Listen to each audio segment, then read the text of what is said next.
this is Nova Technic. It's our HTML series day 1. So, ஒரு web பேஜை நம்மளால 1 வீக்ல கிரியேட் பண்ண முடியும் அப்படின்னா கண்டிப்பா பண்ண முடியும்.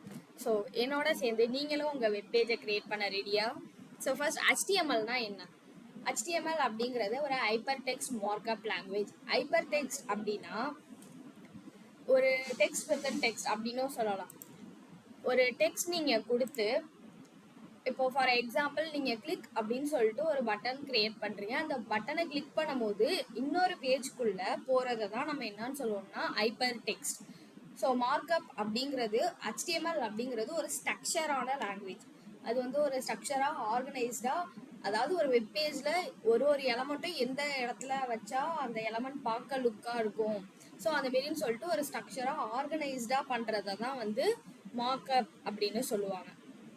லாங்குவேஜ் அப்படிங்கிறது நம்ம சிஸ்டத்துக்கு ஏற்ற மாரி நம்மளோட கோடிங்கை டீகோட் பண்ணிக்கும். ஸோ சிஸ்டத்துக்கு ஏற்ற மாரி கோடிங்கை எடுத்துக்கிறதுனால அது hyper text markup language. So HTML வந்து நம்ம யூஸ் பண்ணுற மாரி இப்போ ஒரு பைத்தானோ இல்லை ஜாவா ஸ்கிரிப்டோ ஜாவாவோ அது எல்லாமே நம்ம ப்ரோக்ராம் லாங்குவேஜ் அப்படின்னு சொல்லுவோம். ஆனால் HTML வந்து மார்க்அப் லாங்குவேஜ். ஸோ HTML மாரியே LMX அப்படின்னா எக்ஸ்டென்சிபிள் மார்க்அப் லாங்குவேஜ் அப்படிங்கிறதையும் SVG ஸ்கேலபிள் வெக்டார் கிராஃபிக் இது ரெண்டுத்தையுமே எதுலனா மார்க்அப் லாங்குவேஜ் அப்படின்னு தான் சொல்லுவாங்க. அதுவுமே ப்ரோக்ராம் கிடையாது. ஸோ HTML அப்படிங்கிறது வந்து ஒரு ஸ்டாட்டிக் வெப் பேஜ். அதில் ஸ்டாட்டிக்னா நம்மளால எந்த ஒரு சேஞ்சஸும் கிரியேட் பண்ண முடியாது.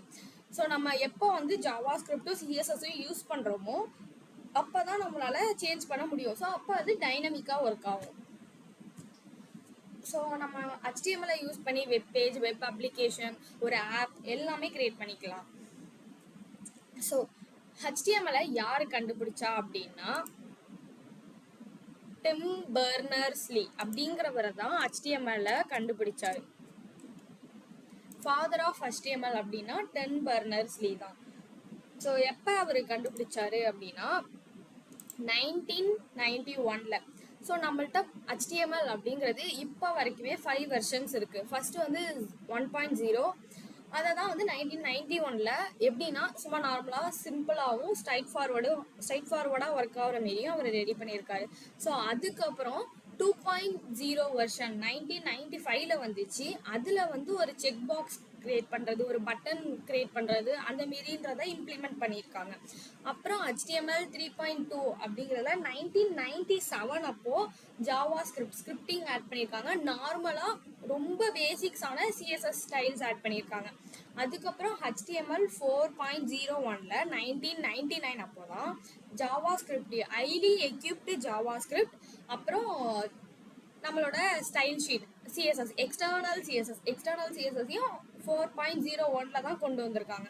ஸோ அதுக்கப்புறம் தான் HTML வெர்ஷன் 5. வெர்ஷன் 5ல் என்ன மாரி இம்ப்ளிமெண்ட் பண்ணியிருக்காங்க அப்படின்னா ஆடியோ, வீடியோ, நமக்கு ஏற்ற மாரி இமேஜஸ் எல்லாத்தையுமே அதில் ஆட் பண்ணிக்கலாம். ஸோ அதெல்லாம் என்னன்னு சொல்லுவாங்கன்னா செமண்டிக் எலமெண்ட்ஸ் அப்படின்னு சொல்லிட்டு நிறையவே இருக்குது. ஸோ நெக்ஸ்ட் அப்கமிங் வீடியோஸில் நமக்கு செமண்டிக் எலமெண்ட்ஸ்லாம் என்ன அப்படிங்கிறதையும் கவர் பண்ணலாம்.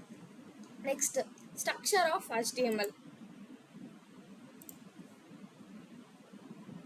ஸ்ட்ரக்சர் ஆஃப் HTML பார்க்கறதுக்கு முன்னாடி நம்ம HTML எப்படி டவுன்லோட் பண்ணுறது, HTMLோட டெக்ஸ்ட் எடிட்டர் எப்படி டவுன்லோட் பண்ணுறதுங்கிறத பார்க்கலாம்.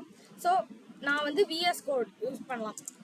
நீங்கள் நார்மலாக எதில் நோட்பேட் ப்ளஸ் எதில் வேணாலும் HTML யூஸ் பண்ணலாம். பட் VS Codeல யூஸ் பண்ணும்போது உங்களுக்கு பெட்டராக இருக்கும் கோட் பண்ணும்போது. ஸோ ஃபஸ்ட்டு லிங்க்கை நம்ம டச் பண்ணி, ஸோ உங்கள் சிஸ்டம்க்கு ஏற்ற மாரி விண்டோஸ்னால் விண்டோஸ் 11, 10 அதுக்கேற்ற மாரி, இல்லை மேக் புக் அப்படின்னா உங்கள் சிஸ்டம்க்கு ஏற்ற மாரி நீங்கள் டவுன்லோட் பண்ணிக்கலாம். நான் ஆல்ரெடி VS Code டவுன்லோட் பண்ணி வச்சுருக்கேன். ஃபர்ஸ்ட் நம்ம இங்கே என்னன்னா நார்மலாக வந்து ஒரு ஃபோல்டர் கிரியேட் பண்ணணும். நான் வந்து இன்ட்ரோ HTML அப்படின்னு கொடுத்துக்கிறேன். ஸோ VS Code போயிட்டு இதை வந்து நான் ஆல்ரெடி VS Code போயிட்டு ஓப்பன் ஃபோல்டர் கொடுத்து, இது வந்து ஆல்ரெடி நான் பழைய கோடிங் பண்ணது. ஸோ இதை நம்ம இப்போதைக்கு கணக்கு வேணாம். ஸோ இன்ட்ரோ ஹெச்டிஎம்எல்ன்ற ஃபோல்டரை செலக்ட்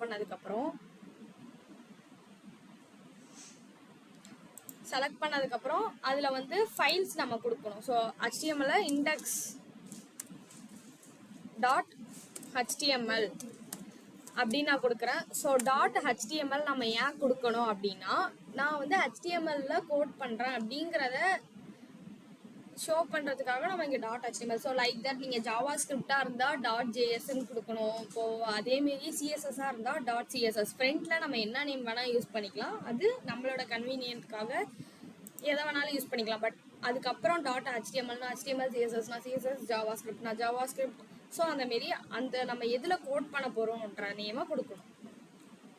ஸோ இப்போ ஸ்ட்ரக்சர் ஆஃப் HTML பார்க்கலாம். ஸ்ட்ரக்சர் ஆஃப் HTMLக்கு ஃபஸ்ட்டு HTML5 இருக்குல்ல, அது கொடுத்தோடனே நமக்கு ஆல்ரெடி அவனே வந்து ஒரு ஸ்ட்ரக்சர் கிரியேட் பண்ணி வச்சுருப்பான். இதுக்குள்ளே தான் பாடிக்குள்ளே தான் நம்மளோட கோடு இருக்கணும், ஹெட்டுக்குள்ளே டைட்டில் மட்டும்தான் இருக்கணும்.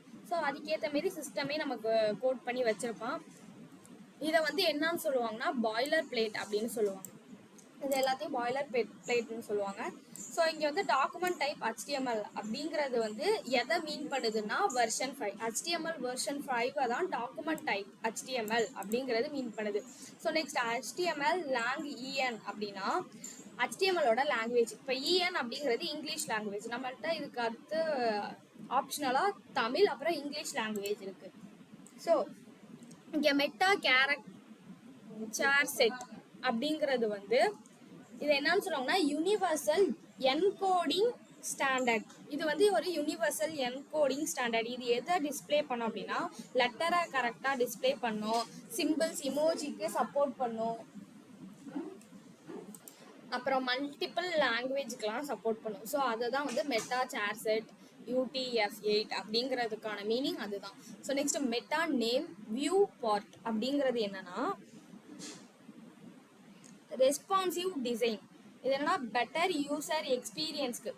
ஸோ இதை இன்னும் ஃபர்தராக என்ன சொல்லலாம்னா visible area of the screen. So அந்தமாரி இன்னும் சொல்லலாம். அதாவது ஒரு யூசருக்கு நம்ம ஒரு யூசர் அப்படின்னா இப்போ நான் அந்த ஸ்க்ரீனை பார்க்கும்போது எனக்கு அதை பெட்டராகவே காட்டுது அப்படிங்கிறது, அந்த எக்ஸ்பீரியன்ஸ் பண்ண வந்து பெட்டராக இருக்குது அப்படிங்கிறது தான் வந்து இந்த வியூ பார்ட் மெட்டா நேம் அப்படிங்கிறது டினோட் பண்ணுது. ஸோ டைட்டில் அப்படின்னா நம்மளோட வெப்பேஜ்க்கான நம்ம டைட்டில் கொடுக்கறது. எப்படி சொல்கிறதுனா இப்போ நான் கூகுள் யூஸ் பண்ணால் இந்த இடத்துல நான் VS கோட் ஓப்பன் பண்ணியிருக்கேன். ஸோ இங்கே மேலே வந்து டவுன்லோட் VS ஸ்டுடியோ கோட் அப்படின்னு காட்டுதுல, ஸோ இதை தான் டைட்டில் அப்படின்னு சொல்லுவாங்க. ஸோ நெக்ஸ்ட்டு வந்து ஹெட்டு.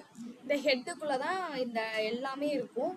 ஸோ பாடியில் வந்து நம்ம வந்து ஃபர்தராக எப்படி சொல்கிறதுனா பாடிக்குள்ளே இப்போது இங்கே வந்து VS கோடோட image, feature, document, update, blog, extension, MPC இந்த மாரி இருக்குல்ல, இதெல்லாம் வந்து ஃபர்தராக நம்ம VS கோட் அந்தமாரி ஃப்ரண்ட் அண்ட் பேக் அண்ட் இதெல்லாம் யூஸ் பண்ணி கிரியேட் பண்ண வெப்சைட் தான் இது. இப்போ இந்த யூசர் இன்டர்ஃபேஸ் இதெல்லாம் வருதுல, இதெல்லாம் நம்ம பாடிக்குள்ளே தான் இம்ப்ளிமெண்ட் பண்ணணும். ஸோ இதுதான் வந்து ஸ்ட்ரக்சர் ஆஃப் HTML. இன்னைக்கு இதோட போதும்.